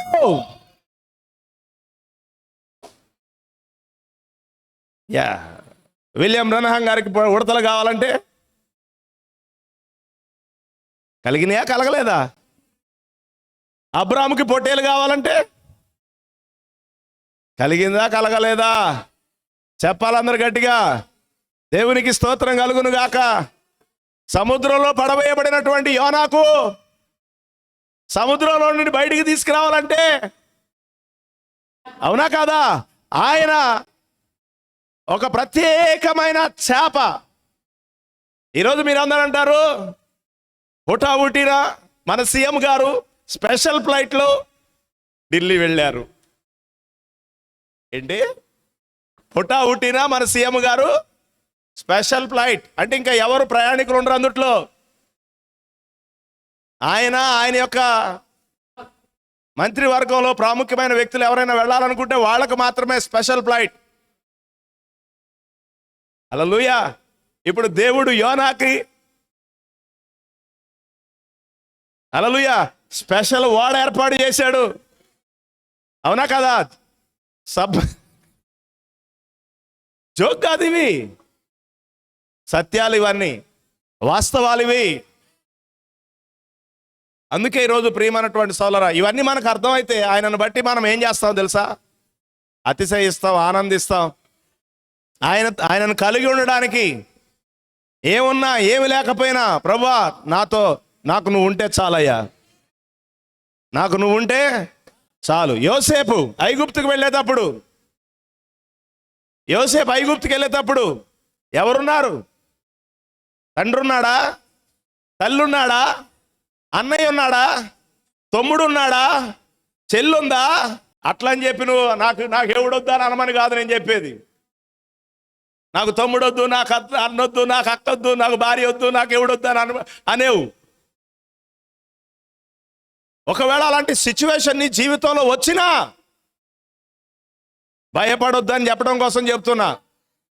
ఒకవేళ ఒక్కొక్కసారి వాక్యం నిమిత్తం వాళ్ళందరినీ విడిచిపెట్టవలసిన పరిస్థితి వచ్చినా విడిచిపెట్టాలి. రెండు కారణాలను బట్టి ఎవరినైనా వదిలిపెట్టాలి. దేవుడు అన్నాడు, నా నిమిత్తం కానీ నా వాక్యం నిమిత్తం కానీ, నా నిమిత్తం కానీ నా వాక్యం నిమిత్తం కానీ. గుర్తుపెట్టుకోండి, నా కోసమైనా నా వాక్యం కోసమైనా నువ్వు దేన్నైనా వదిలిపెడితే దానికి నువ్వు 100 అంతలు పొందుకుంటావు. కొన్నిసార్లు మనం వాక్యాన్నైనా వదిలేస్తాం కానీ చెప్పాలి ఇంటోళ్ళు మాత్రం వదలం. అట్టనా కాదా? దేన్నైనా వదిలేస్తాం, వాక్యాన్నైనా వదిలేస్తాం. కానీ నేను చెప్తున్నాను, వాక్యం కోసం దేన్నైనా వదులుకోవడానికి సిద్ధపడాలి నువ్వు. అట్లంటే పగ కలిగి ఉండమని కాదు, ప్రతీకారం కలిగి ఉండమని కాదు, ద్వేషం కలిగి ఉండమని కాదు, విరోధమైన మనసు కలిగి ఉండమని కాదు దాని ఉద్దేశం. నా పాయింట్ మీ అందరికి అర్థమవుతుందని అనుకుంటున్నాను. వాళ్ళ మీద మనకు ఎలాంటి వ్యతిరేకత లేదు, ఉండకూడదు. ఎలాంటి విరోధమైన భావం మనకు ఉండకూడదు. హల్లెలూయా. వారిని మనం ప్రేమిస్తాం. వాళ్ళకి ఏదైనా ఆపద ఉంటే మనం సహాయం చేస్తాం. వాళ్ళకి ఏదైనా అవసరం ఉంటే మనం ఏదైనా పని చేయాలంటే చేస్తాం. కానీ వాక్యం దగ్గరికి, దేవుని దగ్గరకు వచ్చి ఏదైనా ఆటంకం చెప్తే మాత్రం అక్కడ ఇష్టపడం. ఆ ఒక్క చక్ర మాత్రమే మనకు వారికి వైర్యం. మిగిలిన విషయాలలో మనకి వారికి ఎలాంటి విభేదం లేదు. ఆమేనని గట్టిగా చెప్దామా? హల్లెలూయా అని గట్టిగా చెప్దామా? కానీ వాక్యంతో నిలుచుండే దగ్గరకు వచ్చేటప్పుడు మాత్రం అది ఎవరనేది కూడా మనం చూడాల్సిన అవసరం లేదు. మన ఫస్ట్ ప్రయారిటీ ఏంటంటే వాక్యంతో నిలుచుండడమే. దేవునికి స్తోత్రం కలుగును గాక. అందుకే ఈరోజు మనం దేనినైనా వదులుకోవాలి. దేనికోసం? వాక్యం కోసం. ఆయన ఉంటే మనకు చాలు. ఈరోజు ప్రియమైనటువంటి సహోదరుడా, ఈ లోకంతో నువ్వు ఉన్నప్పుడు లోకం నీకేం చేయలేదు, అవునా కాదా? లోక పద్ధతులు నీకేం చేయలేవు, లోక సాంప్రదాయాలు ఏం చేయలేవు. కానీ ఆయన మాత్రం నేను చేస్తాడంటే పైకి లేవనెత్తుతాడు. బేతేని అనేటువంటి గ్రామంలో మార్తా, మరియా, లాజరు యేసును చేర్చుకున్నారు. అందుకోసం వాళ్ళ యొక్క పితరుల పారంపర్యాచారం చొప్పున అనుసరిస్తున్నటువంటి వారి యొక్క మతమును వాళ్ళు ఏం చేశారంటే విడిచిపెట్టారు. అవునంటారా కాదంటారా? ఎస్, వారు యూదులై ఉన్నారు. యూదా మతమును వారు వదిలిపెట్టేశారు. ఎవరిని చేర్చుకున్నారు? యేసును చేర్చుకున్నారు. ఆ కాలంలో యేసును చేర్చుకుంటే వెలివేతమే.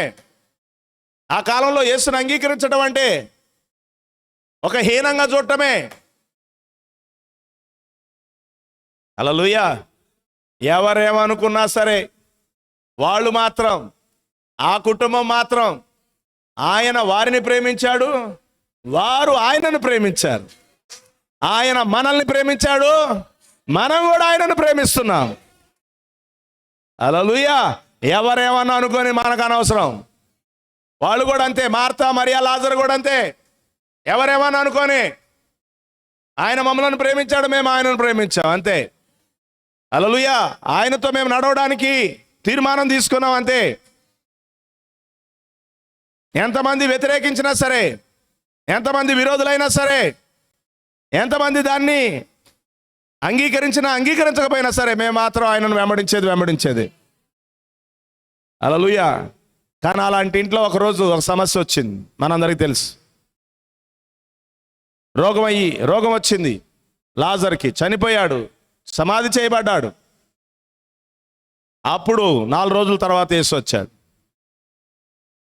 ఆయన వచ్చి ఏం చేశాడో తెలుసా? సమాధి నుంచి లాజర్ను బయటికి లాగాడు. ఆమేన్. మాట పలకక లాజర్ బయటకు వచ్చాడు. ఎందుకని? యేసును చేర్చుకున్నాడు. ఎవరా యేసు? పునరుత్థానం, జీవం. యేసు అంటే ఎవరు అనుకున్నారు? మీరు అనుకున్నట్టుగా వెనకబడ్డ వాళ్ళకి దేవుడు అనుకుంటున్నారా? మాలమాది వాళ్ళకి దేవుడు అనుకుంటున్నారా? తెలియనోడు చెప్పే ముచ్చటది, అవునా కాదా? యేసు ఎవరో గ్రహింపు లేనోడు చెప్పే ముచ్చటది. ఇప్పుడు మనకైతే యేసు ఎవరో తెలుసా తెలీదా? ఎవరు సమీపింపలేని తేజస్సులో అమరత్వం కలిగిన వాడే ఆయనే. ఈయనే ఆయన. ఆ గ్రహింపు మనకు ఉండాలి. ఆ కాలంలో యూదులకు ఆ సంగతి అర్థం కాలేదు కాబట్టి వాళ్ళు ఆయన ఏం చేశారు? నిరాకరించారు, త్రోసివేశారు. కానీ మార్తా మరియ లాజరు చేర్చుకున్నారు, అంగీకరించారు, ఆయనతో నిలిచున్నారు, ఆయనను కలిగి ఉండటానికి ఇష్టపడ్డాడు. అసలు ఆయన ఎవరో సంపూర్ణంగా వారికి బయలుపరుచుకున్నాడు. నేనెవరినో తెలుసా? పునరుద్ధానమును జీవమును నేనే. నన్ను కలిగి ఉంటే నువ్వు పునరుద్ధానం పొందుకుంటావు, నన్ను కలిగి ఉంటే నీకు జీవం కలుగుతుంది. కాబట్టి ఇప్పుడు యేసును కలిగి ఉండడం అంటే, హల్లెలూయా, ధనవంతుడు యేసును ఏం చేశాడు? విడిచిపెట్టేశాడు. ఎందుకంటే ఆయనకున్న ధనాన్ని అమ్మి రమ్మన్నాడు. అమ్మో, ఆ ధనవంతా అమ్మేసి ఆళ్ళకి పనిచేసి వస్తే నేనేమవ్వాలి? హల్లెలూయా. అంటే ఈయన మక్కువ అంతా ఎక్కడుంది? చిన్నప్పటి నుంచి ధర్మశాస్త్రం అనుసరించి నడిచేవాడే, మళ్ళా గుడికి వెళ్ళేవాడే, మళ్ళా సినిమాలకు వెళ్ళేవాడు, సిగరెట్లు తాగేవాడు, బీరు తాగేవాడు, సుట్టలు తాగేవాడు, వ్యభిచరించేవాడు, పందాలు వేసేవాడు కాదు. చిన్నప్పటి నుంచి ధర్మశాస్త్రం చొప్పున నడుచుకున్నవాడే, ధర్మశాస్త్ర విధులను గైకొన్నటువంటి వాడే. హల్లెలూయా.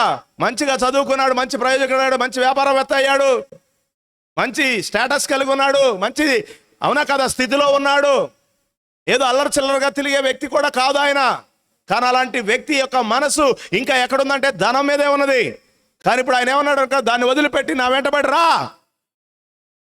ఈరోజు కొన్నిసార్లు మనము ఏదో దేవుడు విడిచిపెట్టమంటే విడిచిపెట్టడానికి మనకేమవుతుంది? నీకు దేని మీదో మమకారం ఉంది, అది వదిలిపెడటానికి నీకేమవుతుంది? ఇబ్బంది అవుతుంది. దాని అర్థం ఏంటో తెలుసా? నువ్వు నిత్య జీవాన్ని పోగొట్టుకుంటున్నావు. మనకు అది తెలీదు. ఆయనకేమో ధనం, మనకు ఇంకొకటి. అందరికి ఒకటేనా? దాన్ని విడిచిపెట్టరమ్మంటే నీవు వ్యసన పడతావు. ఆ ధనవంతుడికి దాన్ని విడిచిపెట్టరామంటే మనం ఎలా వ్యసన పడుతున్నామో, అతను ఎలా వ్యసన పడ్డాడో ఈరోజు మనం కూడా చెప్పాలి. లోకాన్ని వదిలిపెట్టరామంటే, అమ్మో లోకాన్ని వదిలిపెడితే అట్ట, మత పద్ధతులను మత సంస్థను వదిలిపెట్టరామంటే అమ్మో వదిలిపెడితే అట్ట. వదిలిపెట్టకపోతే పోగొట్టుకుంటావు. ఏం పోగొట్టుకుంటావు? నిత్య జీవాన్ని. ఎందుకంటే యేసుతో నడవడం అంటే, యేసును కలిగి ఉండడం అంటే నిత్య జీవాన్ని కలిగి ఉండడమే. యేసును త్రోసివేయడం అంటే, యేసుక్రీస్తును నిరాకరించడం అంటే నువ్వు నిత్య జీవాన్ని త్రోసివేస్తున్నావు. నిజంగా నువ్వు ఆయనలో భాగమై ఉంటే నువ్వేం చేస్తావో తెలుసా? ఆయన వెంబడి వెళ్తావు. అవునా కదా? దూడ ఆ తల్లికి జన్మించింది అనుకో, ఆ తల్లి ఎడితే అది మనం కూడా అంతే. నువ్వు ఏది పెట్టినా వెనక్కి వెళ్ళదు. అట్లాగే ఇప్పుడు మనం ఎలా ఉన్నావు? దేన్నో చూసి వెనక్కి బిక్కుతున్నాం. చాలామంది అనుకుంటారు అసలు ఏంటి అది పిచ్చోడు, ఆ ధనవంతుడు అనవసరంగా ఆ ధనాన్ని అంటిపెట్టుకొని నిత్య జీవాన్ని పోగొట్టుకొని నరకాగ్నిలో కాలుతున్నాడు అని చెప్పి మనం అనుకుంటున్నాం. మనం అవునా కాదా? మనల్ని చూసి కూడా రేపు అనుకుంటారు జనాలు, వీళ్ళు ఎంత తిక్కలోళ్ళు. అవునా కదా? దాన్ని వదిలిపెట్టి రమ్మంటే రాకుండా ఆటినంటి పెట్టుకొని కూర్చొని ఈరోజు పాపం ఎలాంటి బాధపడుతున్నారని రేపు మనల్ని చూసేవాళ్ళు అనుకుంటారు. కాబట్టి దేవుడు దేన్నైతే విడిచిపెట్టి రమ్మన్నాడో చెప్పాలి గట్టిగా. లోకమును వదిలిపెట్టి రమ్మన్నాడు రా, బబులోను నుంచి బయటికి రమ్మన్నాడు రా, మత సంవత్సరం నుంచి బయటికి రమ్మన్నాడు రా. ఆలోచన చేయొద్దు. విడిచిపెట్టి రావడం వరకే నీ పని. విడిచి ఆయనను వెంబడించడమే. ఆయన నీకేం చేస్తాడంటే నిత్య జీవాన్ని అనుగ్రహించే దేవుడు అయినాడు. గట్టిగా మనసారా ప్రభు స్తోత్రం చెప్దామా? హల్లెలూయా. అందుకే ఈరోజు ప్రజలు దేవుని యొక్క వర్తమానమును వినకుండా, చెవియొక్కోకుండా ఇష్టానుసారంగా బ్రతుకుతున్నారు. ఈరోజు సిద్కియా రాజు దగ్గరకు వద్దాం. ఈయన కూడా ఈ టైప్ క్యాండిడేటే. ఏ టైపు? మొండితనం. లేకపోతే ఈ గతి పట్టేది కాదు. ఎందుకంటే దేవుడు వారికి ఒక ప్రవక్తనిచ్చాడు, దేవుడు వారికి ఒక వర్తమానాన్ని ఇచ్చాడు. దేవుని దృష్టికి అంగీకారయుక్తమైన నడకేంటో దేవుడు వారికి ఏం చేస్తాడంటే బోధిస్తున్నాడు. హల్లెలూయా. గిలాదులో గుగ్గిలం లేదా? అక్కడ వైద్యుడు లేడా? చెప్పాలందరు గట్టిగా. డాక్టర్ ఉన్నాడు, మందు ఉన్నది, కానీ పేషెంట్ బాగుపడతల్లా. అట్లాగే ఈ దేశానికి దేవుడు ఉన్నాడు, అవునా కాదా? ఈ దేశానికి మందు ఉన్నది, మందు తీసుకొచ్చిన కంపౌండర్ ఉన్నాడు, కానీ మనం ఎందుకు బాగుపడతలేదంటే మొండితనం, మొండి వైఖరి. ఈయనేం చేశాడో చూడండి. సిద్కియా రాజు 21 సంవత్సరాలప్పుడు రాజయ్యాడు. ఎన్ని సంవత్సరాలప్పుడు? నాకు ఎన్నేళ్ళప్పుడు పెళ్ళయిందని చెప్పుకుంటా ఉంటారు. నాకు 18 ఏళ్ళకే పెళ్ళయింది అయ్యగారు, నాకు 20 ఏళ్ళకే పెళ్ళయిందండి అయ్యగారు. కొంతమంది చెప్పుకుంటారు గ్రేట్. అయ్యిందిలే ఆగు, 18 ఏళ్ళకి పెళ్ళయింది, 20 ఏళ్ళకే పెళ్ళయిందిలే. నాకు 20 ఏళ్ళకే 3 పిల్లలు ఉన్నారు, నాకు 20 ఏళ్ళకే 4 పిల్లలు ఉన్నారులే ఆగు. దేవునికి స్తోత్రం కలుగును గాక. ఏంటి సంబడం? పెళ్ళవంగంలోనే అయిపోయిందా? పిల్లల పుట్టంలోనే అయిపోయిందా? ఇల్లు అలకంగలోనే పండగ అయిపోయిందా? అందరు ఎంత భ్రమలో ఉన్నారో. చాలా మంది అన్నారు దేవుని కృపను బట్టి నాకు 18 ఏళ్ళకే పెళ్ళి అయింది, 20 ఏళ్ళకి 4 పిల్లలు కానీ కూర్చున్నా అన్నారు. కూర్చున్నావమ్మా, గుడ్, వెరీ గుడ్. ఈరోజు 21 ఏళ్ళకే రాజయ్యాడు. రాజయ్య ఏం చేశాడు? ఎన్ని సంవత్సరాలు వెళ్ళాడు? 11 సంవత్సరాలు వెళ్ళాడంట. నువ్వు కూడా ఎన్ని సంవత్సరాలు కాపురం చేశావు? 18 ఏళ్ళకి పెళ్ళి, ఎన్నేళ్ళు కాపురం చేశావు? ఇన్నేళ్ళ నుంచి కాపురం చేస్తాను, ఇన్నేళ్ళ నుంచి కాపురం చేస్తానాలే నువ్వే కాంగా కాపురం. చాలామంది చెప్తా ఉంటారు నేను కాపురం చేస్తాను, నేను కాపురం చేస్తాను. ఏంటా కాపురం? ఎట్లాంటి కాపురం చేస్తున్నావు? దేవుడు మెచ్చిన కాపురం చేస్తున్నావా? దేవునికి ఇష్టమైన కాపురం చేస్తున్నావా? ఏదో పెళ్లి చేసుకున్నాను కాబట్టి ఎట్టో కట్టగా బతికిడుస్తున్నావా? జోక్ కాదు ఇది. వివాహ వ్యవస్థకు మచ్చ తెస్తున్నావా? వివాహ వ్యవస్థకు లేకపోతే వన్నె తెస్తున్నావా? దేవుడు పెట్టిన వ్యవస్థ అది. మానవాళికి దేవుడు పెట్టిన వ్యవస్థ అది. ఆమేన్. మొట్టమొదటి వివాహం చేసింది కూడా ఆయనే. హల్లెలూయా. దానికి నువ్వు ఏం తీసుకురావాలి? గౌరవం తేవాలి, ఘనతను తేవాలి. వివాహ వ్యవస్థ యొక్క గొప్పతనం ఇదని జనులు చెప్పుకోవాలి. ఎందుకు పెళ్లి చేసుకున్నావని వాళ్ళకి అర్థం కావాలి. అరే నిన్ను చూస్తే అందరికీ పెళ్ళి ఎందుకు రా అని అనిపిస్తుంది వాళ్ళకి. అంత అందంగా వివాహ వ్యవస్థ ఉంది ఇప్పుడు. కరెక్టేనా కాదా? పెళ్లి చేసుకునే ప్రతివాడు పెళ్లి చేసుకున్న వాళ్ళని చూస్తే ఏమనిపించాలి? పెళ్లి చేసుకోముందు ప్రతివాడు పెళ్లి చేసుకోవాలనుకుంటాడు, కానీ పెళ్లి అయిన తర్వాత చెప్తాడు అనమాట, అబ్బో అసలు చేసుకోకూడదు అను. ఏందిరా కారణం అంటే ఎలా నడుచుకోవాలో తెలియక, ఎలా ప్రవర్తించాలో తెలియక, ఎలా జీవించాలో తెలియక. ఈ రాజు కూడా 21 ఏళ్ళకి రాజు అయ్యి ఎన్ని సంవత్సరాలు పరిపాలించాడు? 11 సంవత్సరాలు పరిపాలించాడు. అవునా కాదా? ఏం తెలియలేదో తెలుసా? యెహోవా దృష్టికి అంగీకారంగా నడవడం ఏంటో తెలవలా.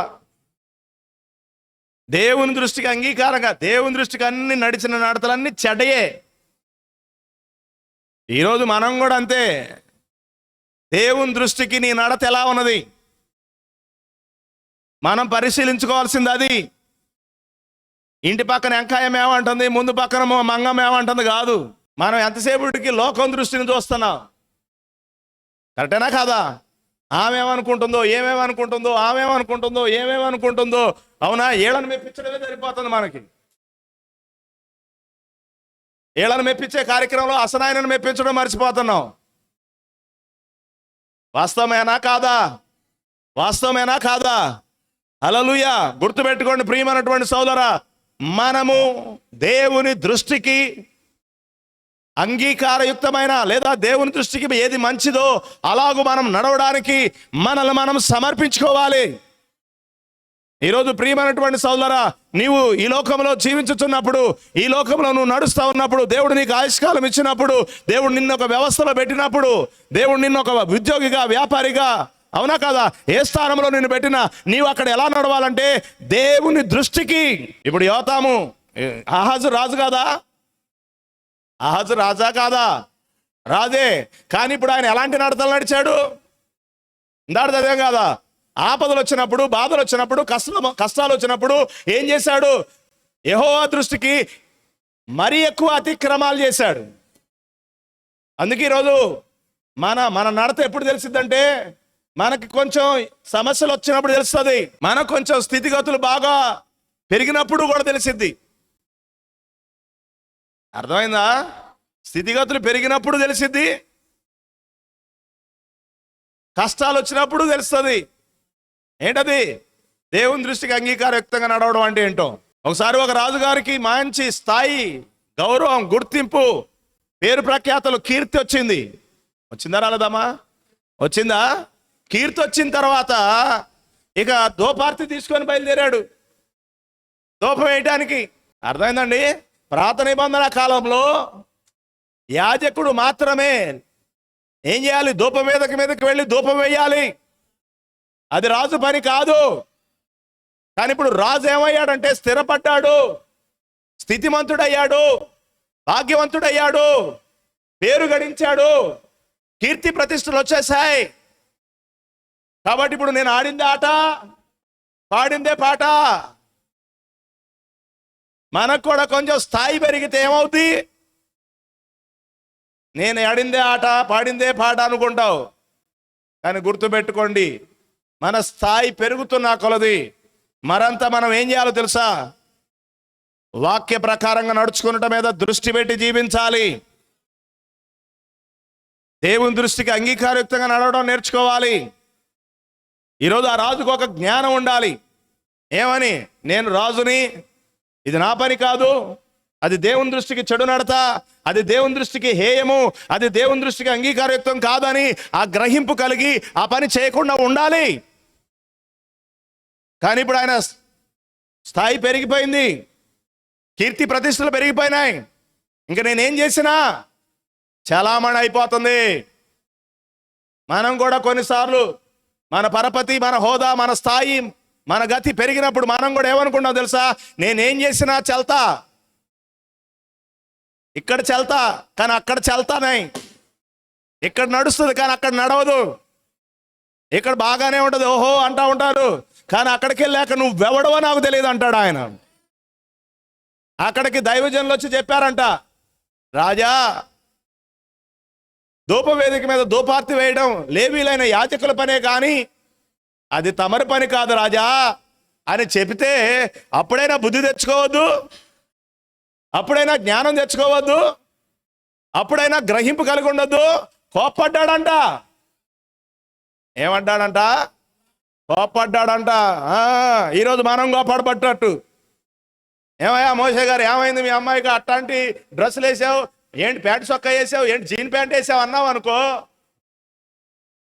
ఇంతమందిలో ఆ పాస్టర్ గారు ఇట్లా మాట్లాడొచ్చా నన్ను? చెప్పండి, ఏం చేసావు మరి నువ్వు? నీ కూతురిస్తే చెప్పాలి, నా కొడుకు లేదు అని ముచ్చట తీర్చుకోవడానికి నువ్వేం చేస్తావు? ఒకడినేమో అమ్మాయి డ్రెస్సులు వేస్తావు, ఒకడికేమో అబ్బాయి డ్రెస్సులు వేస్తావు. ఇట్లాంటి వాళ్ళు లేకపోలేదు ప్రబుద్ధులు. కానీ బైబిల్ చెబుతుంది, స్త్రీ వేషం పురుషుడు వేసినా, పురుషుడు వేషం స్త్రీ వేసినా అది దేవుని దృష్టికి హేయం. ఆ సంగతి నీకు తెలిస్తే చేస్తావా? అదేమంటే నాకు నచ్చింది, నాకు ఇష్టం వచ్చింది, నేను ఎట్టే. ఓ నీ కర్మ, మొండితనం. ఈరోజు చాలామంది గుడికొచ్చి ఎట్లాంటి మొండితనం చూపించే, ఆ పెయ్య మొండితనం చూపించినాడు. పెయ్య అంటే తెలుసా? దూడ, పెయ్య దూడ. కొన్నిసార్లు మొండిది లాగుతాడు. ఈరోజు సంఘాలకు వచ్చి చాలామంది కూడా అందరూ అనుకుంటున్నారు, నేను నమ్ముకున్నాం, గుడికి వెళ్ళాం, ప్రార్థనకి వెళ్ళాం అనుకుంటున్నారు. ఎంతమంది అంటున్నారు తెలవట్లా. వెనక్కి బీగుతున్నాయో కొన్ని. ఏకనివ్వండి, నాకేం ప్రాబ్లం లేదు. చెప్పకపోతే నా తప్పు, చెప్పిన తర్వాత తినకపోతే అది నీ తప్పు. నీ సొంత ఆలోచనతో నువ్వు నడుచుకున్నావు అనుకో, గాయబ్ అంతే, వెళ్ళిపోయినట్టే కథ. నీకేం తెలుసు దేవుని దృష్టికి హేమైందేంటో? దేవుడు తన లేఖనాల వెలుగులో నుండి చెప్తున్నాడు. అందరు అనొచ్చు, పాపం ఏముందిలే అమ్మా, దేవుడు పాపం ఆయనకి 2 అమ్మాయిలను ఇచ్చాడులే, అందుకే పాపం ఒక అమ్మాయిని ఏమో అబ్బాయిగా చూసుకున్నాడు, ఒక అమ్మాయిని అమ్మాయిగానే పెంచుతున్నాడులే, పోనీలే పాపం అని అందరు అనొచ్చు. ఈ చుట్టుపక్కల వాళ్ళు, నీ రూపాయలు ఉన్నోళ్ళు అందరు కూడా ఏమంటారు? మెచ్చుకుంటారు. పోనీలే పాపం అంటా ఉంటారు. దేవునికి స్తోత్రం కలుగును గాక. అందుట్లోనే ఉందంట హాని. మోషే గారు చెబుతున్నాడు. వాళ్ళకి ఏం తెలుసండి? వాళ్ళు అట్టగా చెప్తారు. వాక్యం తెలుసా వాళ్ళకి? ఏమన్నా లేఖనాల ప్రత్యక్షత ఉందా? దేవుని దృష్టికి ఏది అంగీకారయుక్తం వాళ్ళకి తెలుసా? ఏది మంచో ఏది చెడో వాళ్ళకి తెలుసా? ఇప్పుడు ఆడవాళ్ళకి చెబుతున్నారు, అమ్మా నీ జాకెట్లు సరి చేసుకో, అమ్మా నీ బట్టలు సరి చేసుకో. ఇంత లావు పెట్టుకుంటారు ఒక్కొక్కళ్ళు.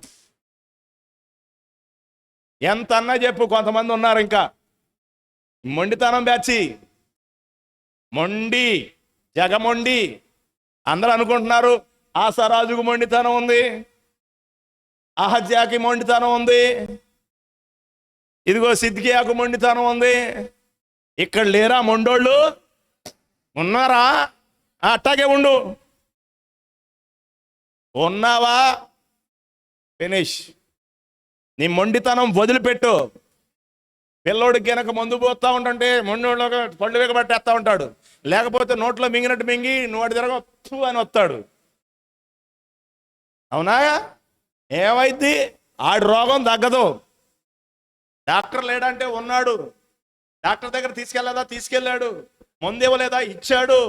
ఇచ్చినా కానీ మొండోడు. ఆ మందు మింగట్లా, ఆ మందు స్వీకరించటలా, ఆ మందు వేసుకోవటల్లా. ఈరోజు ఇక్కడ ఎంతమంది అలాంటి మొండోళ్ళు ఉన్నారు. అందుకే ప్రవక్త అన్నారు, గుడికొచ్చి కుర్చీలో కూర్చొని కూడా చచ్చిపోతున్నారు. గుడికొచ్చి కుర్చీలో కూర్చొని, అంటే కింద కూర్చున్న వాళ్ళు ఎవరన్నా కింద కూర్చొని కూడా, వాళ్ళ కుర్చీలో కూర్చున్న వాళ్ళని కుర్చీలో వాళ్ళకు అమ్మద్ది. కింద కూర్చున్న వాళ్ళు కూడా వాక్యం వినకపోతే, మొండితనం చూపిస్తే, మొండి వైఖరి చూపిస్తే ఫినిష్. అందుకే ప్రవక్త అన్నాడు, ఎందుకు నా జనులకు స్వస్థత కలగటలేదు? ఎందుకు ఎందుకు వారి ప్రవర్తనలో మార్పు రావట్లేదు? ఎందుకు వారి వస్త్రధారణలో మార్పు రావట్లేదు? ఎందుకు వారి యొక్క వివాహ వ్యవస్థలో నడుచుకునే విధానాల్లో ఎందుకు వారి జీవితాల్లో మార్పు రావటం లేదు? ఎందుకు అలాంటి మార్పు రావట్లేదంటే వారు ఏం చేస్తున్నారు? మొండితనం చూపిస్తున్నారు, మొండి వైఖరి ప్రదర్శిస్తున్నారు. అహజ్ అనేటువంటి రాజు మొండి వైఖరి ప్రదర్శించినట్టు, అహజీ అనే రాజు మొండి వైఖరి ప్రదర్శించినట్టే, ఆసా అనే రాజు మొండి వైఖరి ప్రదర్శించినట్లే ఇక్కడ సిద్కియా రాజు కూడా మొండి వైఖరి ప్రదర్శించినట్టే. ప్రవక్తలు వచ్చి చెప్పలేదా? దేవుని దృష్టికి అంగీకారయుక్తమైన నడతలేంటో చెప్పట్లేదా? చెప్పండి గట్టిగా. చెప్తున్నా, మనం ఏం చేస్తున్నాం?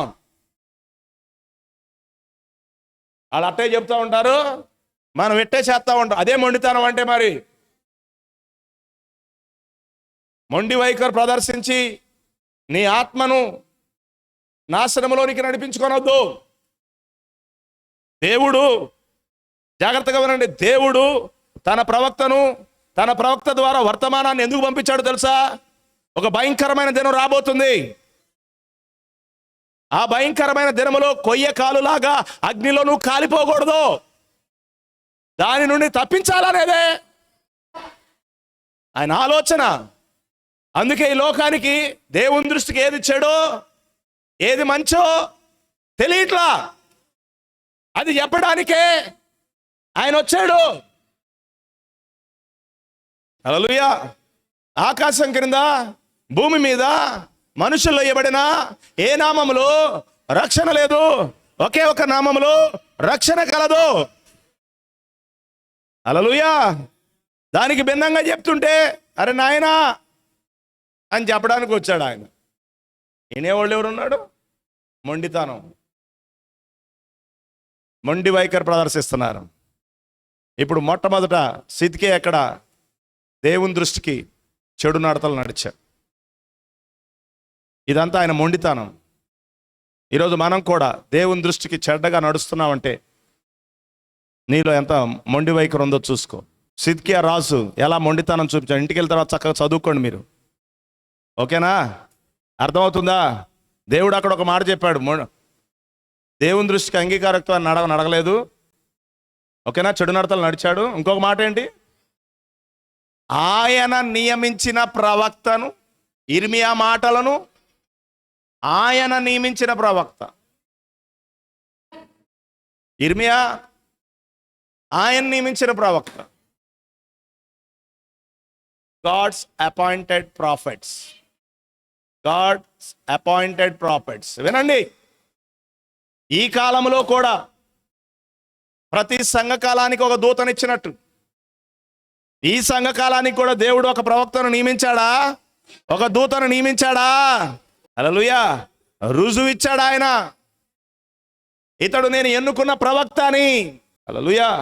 యేసు ప్రభువు మీద కనుక పరిశుద్ధాత్మ పౌరం దిగి వచ్చినప్పుడు యోహాన్ అన్నాడు, అవునా కాదా? ఇదిగో దేవుని యొక్క గొర్రె పిల్ల. రూపాంతర కొండ మీద ఒక స్వరం ఆయనతో మాట్లాడలేదా? ఏమని? ఇతడు నా కుమారుడు, ఈయన మాట వినండి అని. అలాగే సన్సెట్ పర్వతం మీద జరిగినటువంటి సంఘటన బట్టి కూడా దేవుడు ఏం చేశాడంటే, ఇదిగో ఇతడు నా ప్రవక్త, ఈయన మాట వినండి. దేవుడు నియమించిన ప్రవక్త. ఇర్మియా తల్లి గర్భంలో ఉన్నప్పుడే, పిండముగా రూపింపబడక మునిపే ఆయన ఎరిగి ఉన్నాడు. తల్లి గర్భం నుంచి బయటపడక మునిపే దేవుడు ఆయన ఏం చేశాడు తెలుసా? ప్రతిష్ఠించాడు. దేవుడు తన ప్రవక్తలను ఎప్పుడు ఎన్నుకున్నాడు? బయటకు వచ్చి మంచి గుణగణాలని చూసిన తర్వాత.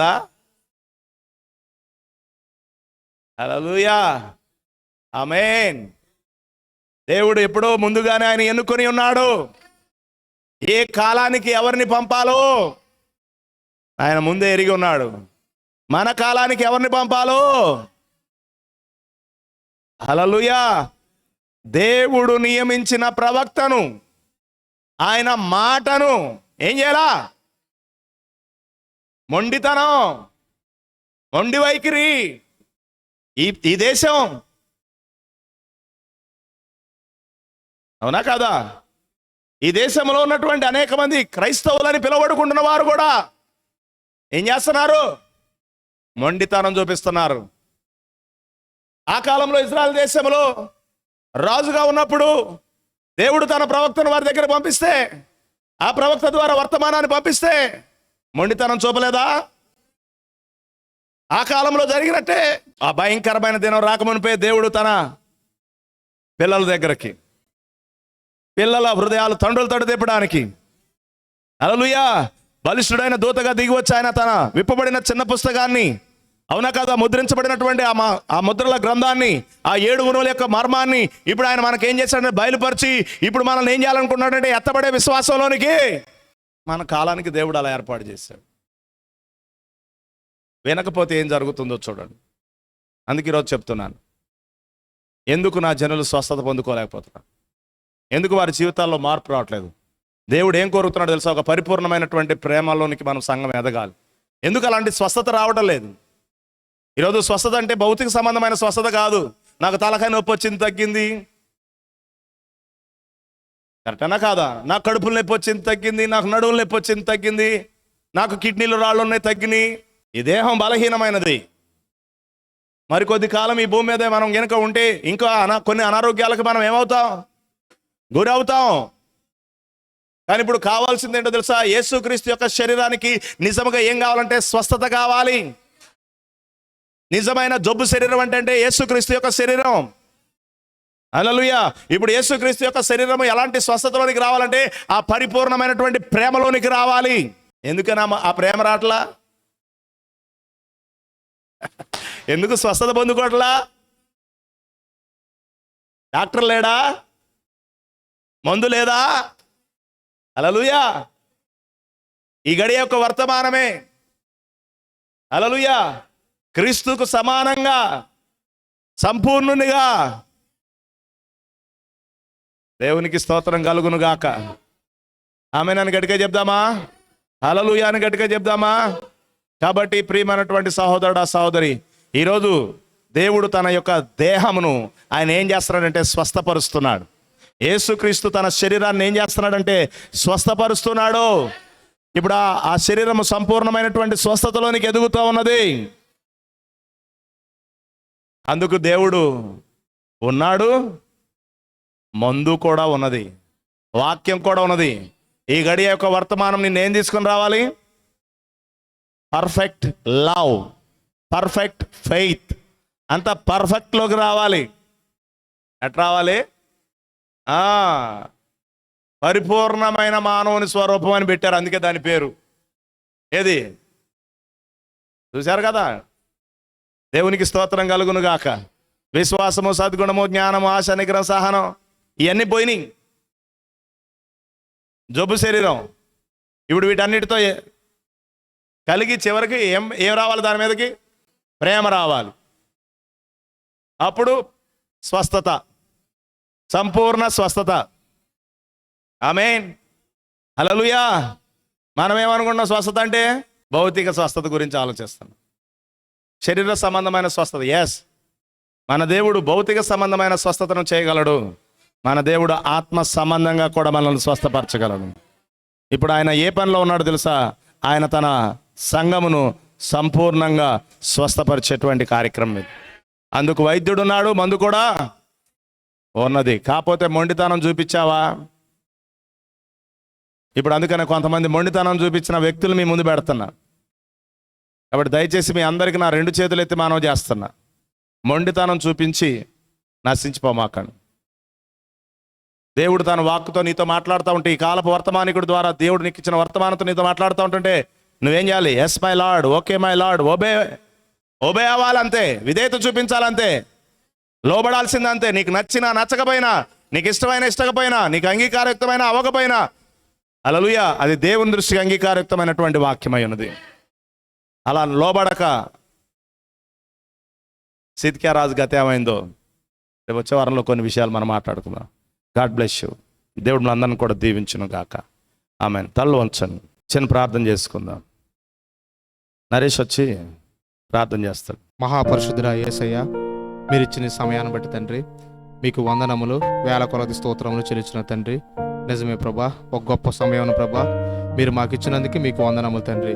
ఇదిగో ప్రభా, దైవజనుడు చెప్పిన విధంగా ప్రభా, అనేకులు ప్రభు నాయన, రాజులు ప్రభా నీ మాటకు లోబడక నాయన, మొండితనం చూపిస్తూ నాయన, వారు ఎంతగానో ప్రభా వారి జీవితంలో ప్రభా నాశనంకు గురయ్యారు ప్రభా.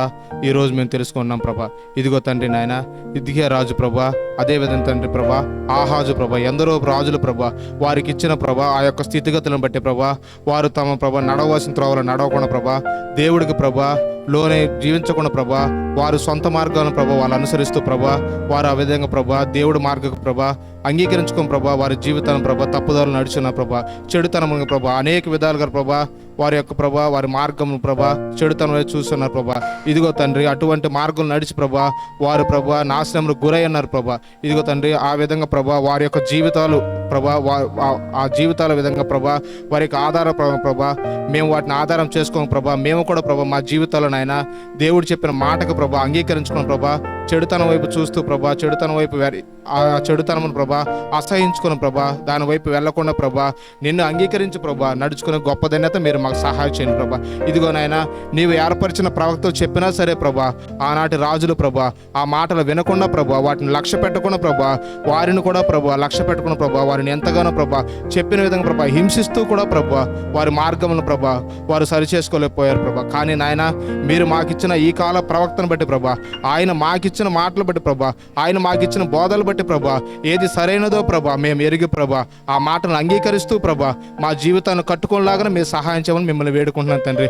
ఇదిగో నాయన, ఈ అంత్యకాల సమయం అందు నాయన నీవు పంపించిన దూతను బట్టి నీకు స్తోత్రము తండ్రి. ప్రతి ఒక్కటి కూడా ప్రభా నీవు పంపించినది ప్రభా, నీవు మాట్లాడే ప్రతి మాట కూడా ప్రభా నీ దూతకు తెలియజేసిన విధంగా నీకు స్తోత్రం తండ్రి.